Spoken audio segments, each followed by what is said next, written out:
back to the Spanish coast where we stretch our climbing legs, bring out the big orange beast, and in Alicante, the home of the great ocean race, we get a reality check on the thrills and dangers of sailing. Good morning, buenos dias.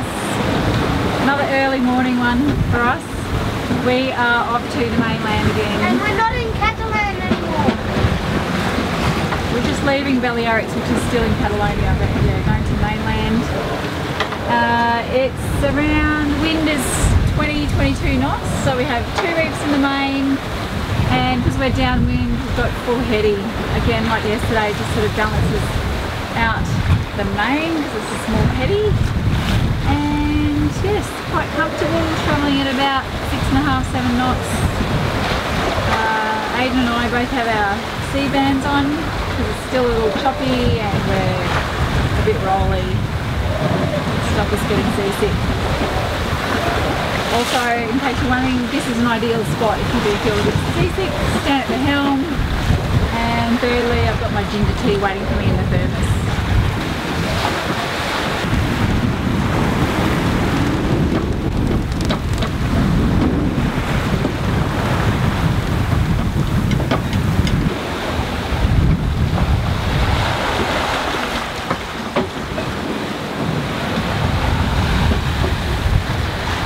Waves to surf with.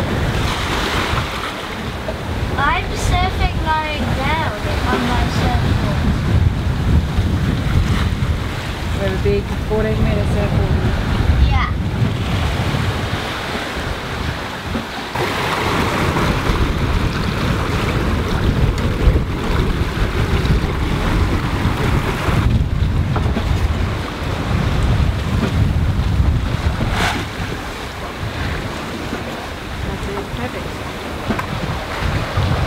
We're reading our true wind angle, which is why Aiden's having a look down here.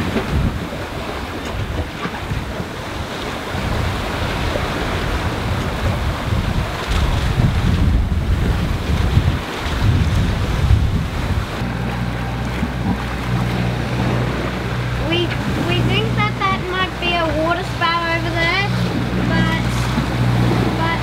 it's like 5 knots here, and it can't be like 67 knots over there and 0 knots over here. You guys crazy? Yeah. 4 seasons in one day around here. It is today. What's in what day? Seasons. We had sun, we had rain, we had water spouts. We had big wind, we had not much wind. We had waterfalls.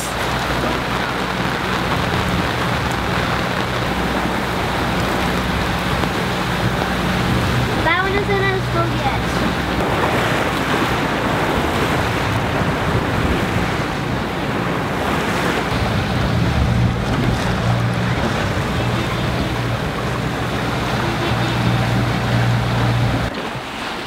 Well, we are back on the Spanish mainland. It's been quite a long day, but we're here. It's actually been a very nice sail, mostly downwind. Waves anywhere between 1 or 2 meters, but they have been quite nicely spaced out. So it's a taste of what's to come when we cross across from Gibraltar through to Gran Canaria. And in the distance you can see the rock Ep.50, which towers over the town of Calpe, which is our destination for this evening.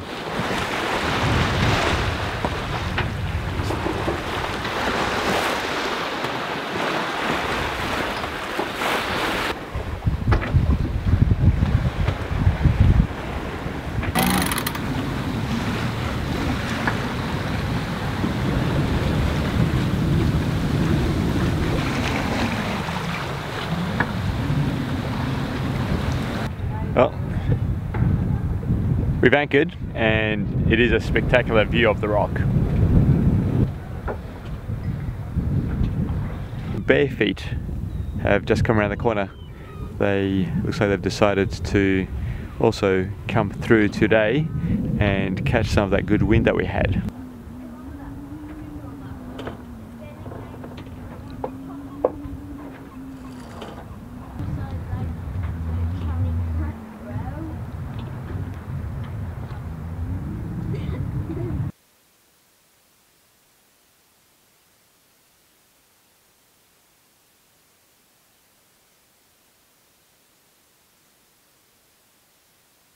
we decided to stay one more night because we want to climb up Ifach, but with the forecast saying there's going to be a southeasterly, so the wind's going to shift a bit more south, we've tucked ourselves closer into the breakwater, and also looks like, well, we've had a chat with bare feet, and they're also looking to stay the day. They're going to climb the mountain as well, but like us, they're also tucking themselves further in.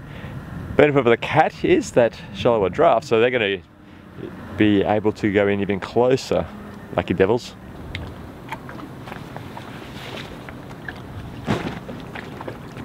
Alright, come on Phil, Aiden's ready and raring to go. Exactly like that. Go really close to them, so more is left. We've had a long lazy lunch and we're all fueled up to climb the rock.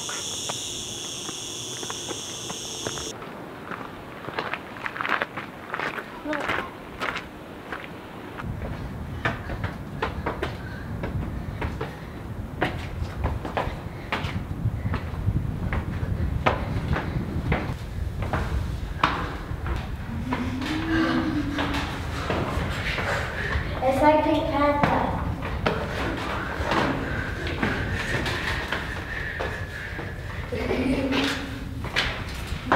Yeah, you go.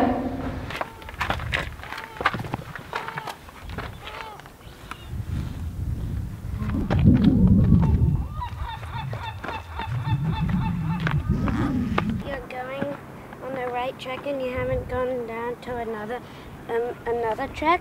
Yeah, so you're on the right track. Quite literally. Who won is quite obvious. Thank you. We all did. Ha ha ha. I'm first because I won.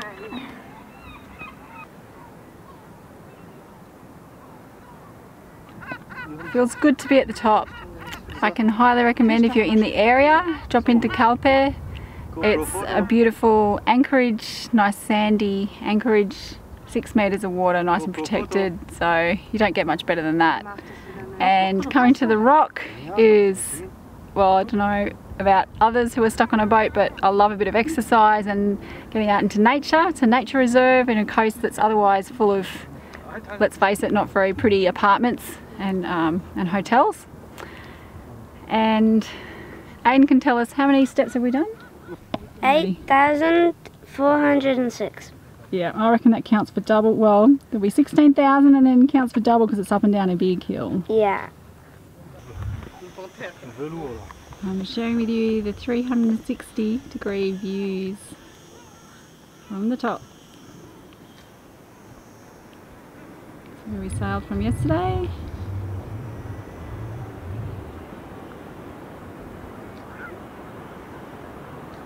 We're anchored just outside Calpe Marina. There's Tranquilo and our neighbours, bare feet.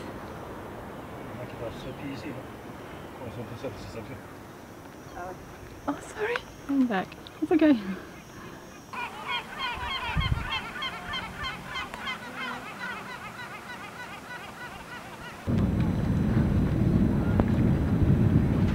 So Chris and Alyssa of Bare Feet have invited us over for a few beers, so we've got a few of our own and we're heading over.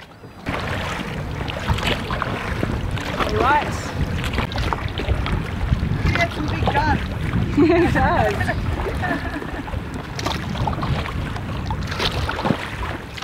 Welcome. Thank you. Oh, perfect rowing. That was perfect. Thank you, Aiden. Good work. There you go. Are you going to help now? I love the space on the couch. Yeah, look at all that space. It's very cute. Oh, we cleaned up the back bit for you. When we first picked up the boat, before we started sailing, we had plans and we were going to go everywhere. We were going to go up to all of Croatia, and we were going to go to Slovenia, and we were going to do all of Italy and all these places, and then we realised how slow it is to travel by boat. Yeah, that's why we're not going to the Bahamas. We decided we're going to go south. Oh, did you? Yeah. Yeah, and in the first... Put that away, Liz. Okay. Just cheers. Cheers. Cheers. Thank you for coming over. Thanks for the invite. Cheers, Yeah, it's lovely to see you again after, I'm sorry, I was thinking sea safety course, but.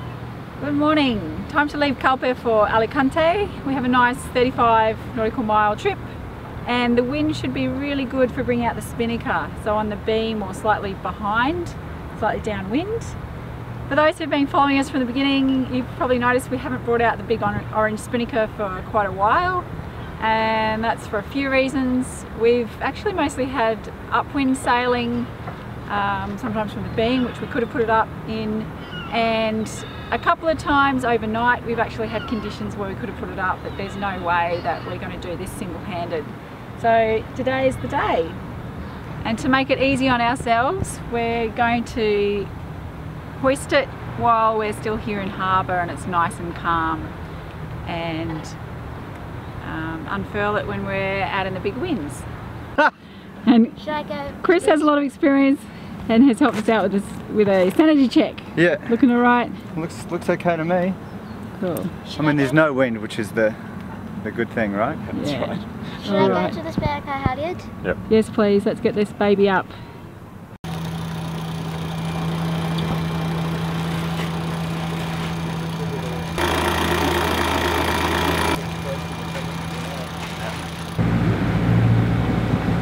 Right, leaving Calpe, and thanks to Chris I feel like we're ready to go and ready to fly the spinnaker. If only the wind would cooperate. Now it's about 2 knots of wind, but out there probably more.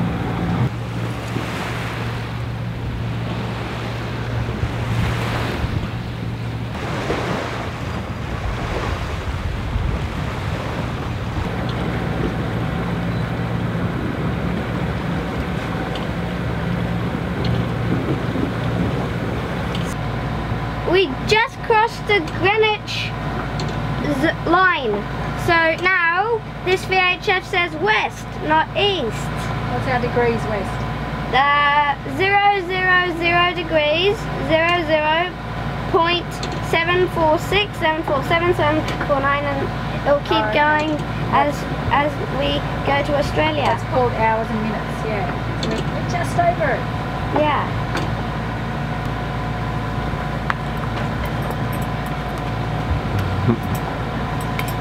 Okay.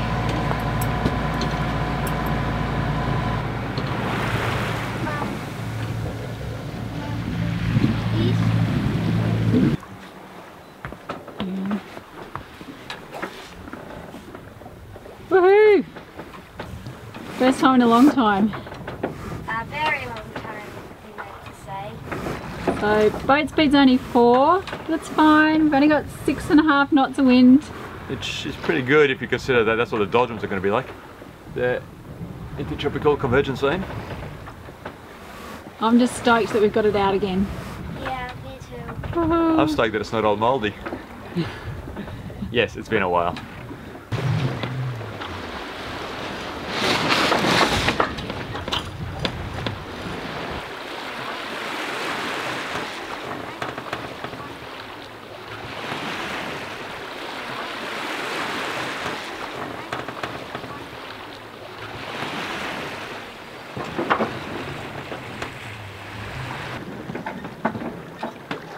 Woohoo.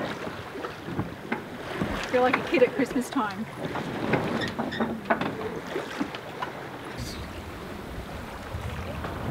I'm constantly looking at the spinnaker just to see if it needs trimming as the wind shifts.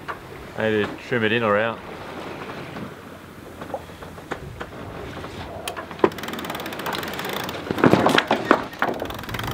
It's more on the beam, so yeah, bring it in.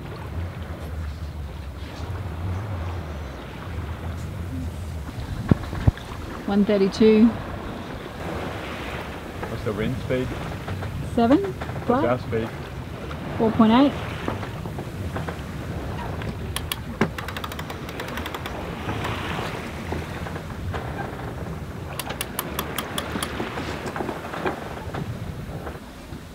These? Yep.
That's one big galleon.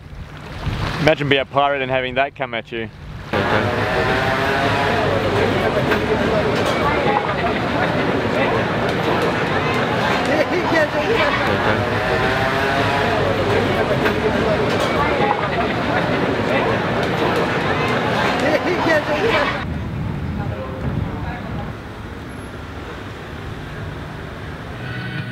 Welcome to the Volvo Ocean Race Museum. This is actually something that I have zero aspiration to do. So I don't know if you can see a bit on behind me, massive waves, they get drenched. Here we go, freezing cold, your sleeping bag and clothes are wet, they've been like that for weeks now. You've only had a few hours of sleep. Noise of the sea running past the hull is like an express train that never stops. It's time to get up and ready for your shift on deck. So I love the kind of sailing we're doing, and I'm open to, you know, 35 knots winds and choppy seas, can cope with that, but it's nothing like what these guys go through.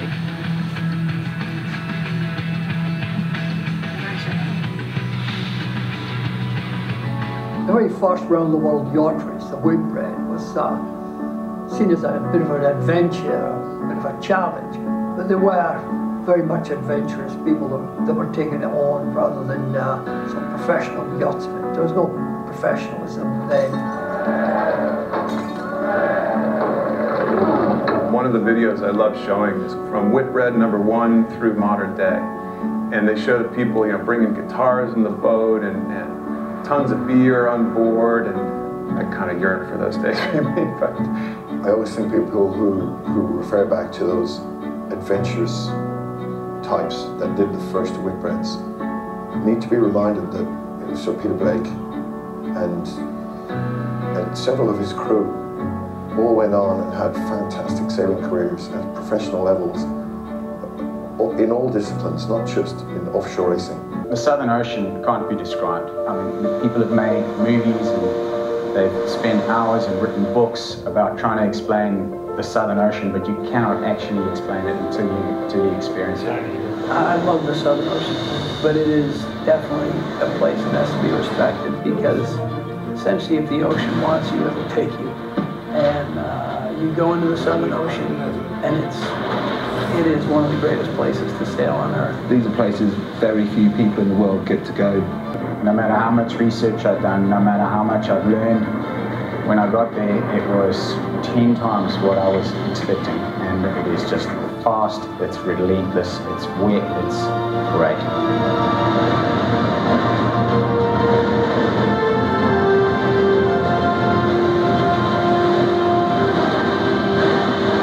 We had been down in the Southern Ocean. The radar that we had installed on the mast, which is a forward-facing radar, was designed to be able to pick up icebergs and do all that. And we had great confidence in this little screen which sat up between the two steering wheels.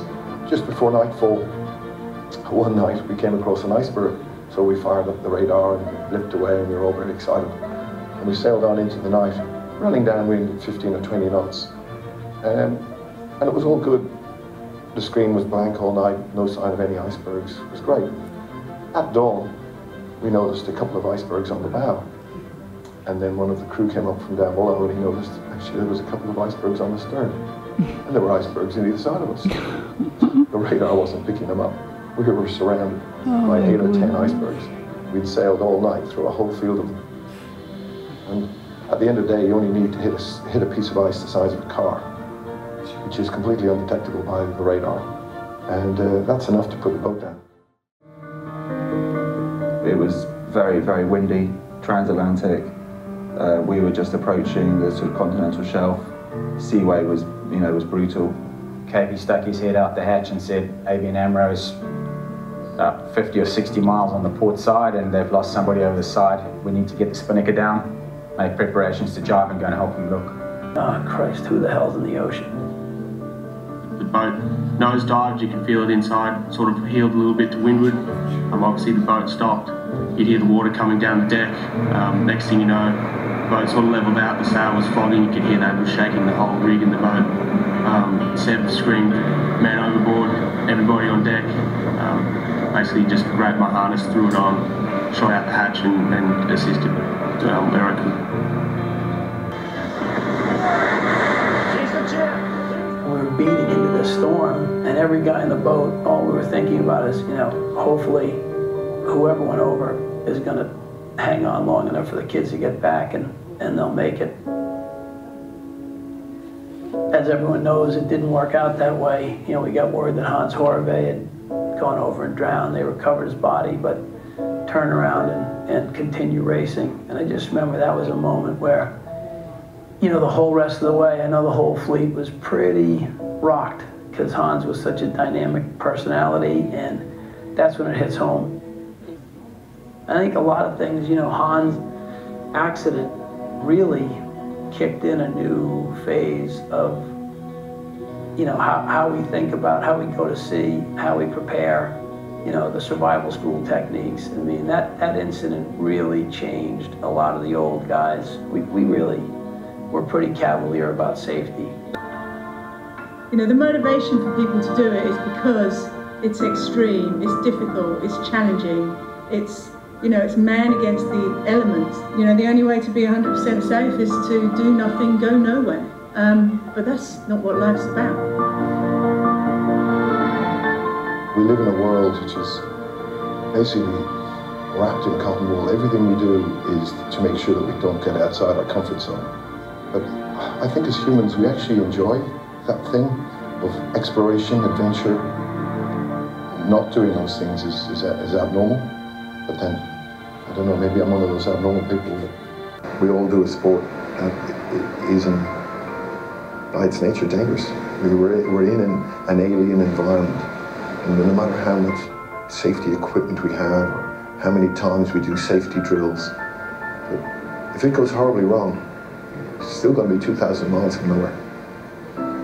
You could hit a whale, you could lose your rig, you could drop off a wave and snap the boat in two. There's so many things that could happen out there and can happen at any point in time. I don't think I have one fear. I think there's a lot of things that can bite you out there. Well, what those guys used to do and what they're doing now just puts in perspective what we're doing. They're pushing the boundaries every minute, and they're right on the edge. They're a bit teary because you see them.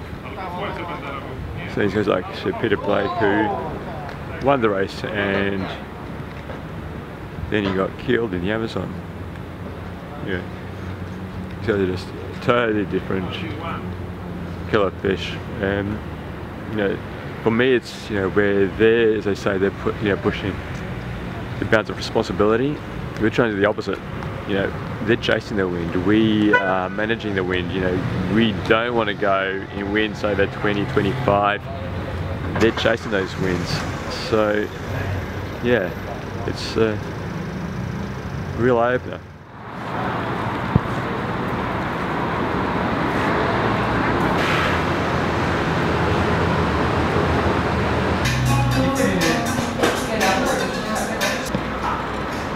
Yes, Alicante is all about the bars, including bars where you have your food, then you have your cocktail, and then you have your tattoo.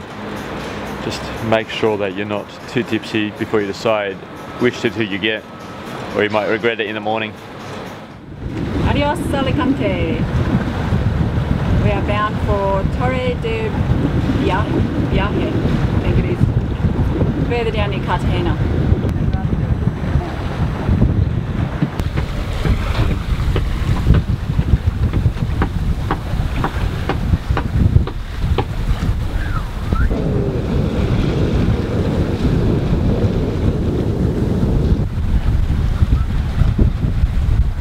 Chilly. But very nice sailing, and I've realised the difference between our sailing for the last couple of weeks and this. But we've got a nice smooth ocean for once. I'm a bit flattened today. I had a bit of Delhi belly last night. And yeah, we ate at an Indian restaurant called Ashoka, and I reckon it was either the lamb naan or the chicken pakora, because it's only two things that Elle and Aiden didn't get, and they're all good. So yes, aptly named a shocker. That's what Dad and I were joking about on the way to the Volvo Ocean race. Yeah, so, anyway, I'm feeling better, but yeah, it's wiped me out. That's okay. I'm sailing. You just rest up.